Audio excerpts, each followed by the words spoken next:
मोहतरम नाज़रीन, आज रोजगार और नौकरी मिलने का अमल लेकर हम हाजिर हैं। तो आइए वीडियो शुरू करते हैं।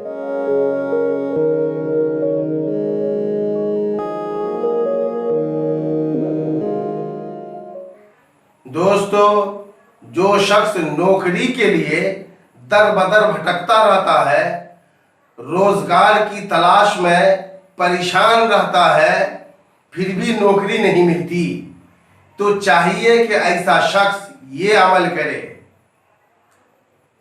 अमल ये है कि महीने के शुरू दिनों में सूरह इखलास यानी कुल हुवल्लाहु अहद पूरी सूरत को बिस्मिल्लाहिर्रहमानिर्रहीम के साथ 1000 मरतबा पढ़े। अव्वल आखिर 100 मरतबा दुरूद शरीफ पढ़ लिया करे। फिर इस अमल का कमाल देखे। ये अमल बहुत ही ज़ूद असर है, जल्दी असर करने वाला है। दोस्तों, लोग नौकरी ढूंढने के लिए दर बदर भटकते हैं, मगर इस अमल के करने वाले के घर में नौकरी खुद चल कर आती है।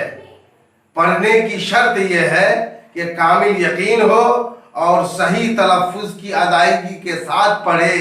इंशाअल्लाह किसी दूसरे अमल की ज़रूरत नहीं पड़ेगी।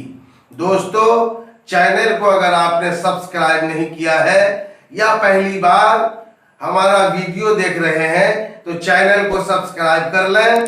वीडियो पसंद आए तो लाइक करें और खिदमत खल्क समझकर इस वीडियो को अपने दोस्त अहबाब तक पहुंचाएं, शेयर करें, ताकि जितने लोग इससे फायदा हासिल करेंगे उसका अज्र आपको मिलेगा। अल्लाह तबारक व तआला आपको इसका सवाब अता फरमाएगा। दोस्तों, कुछ पूछना हो अगर तो कमेंट बॉक्स में लिखकर पूछ सकते हैं, इंशाअल्लाह उसका जवाब दिया जाएगा।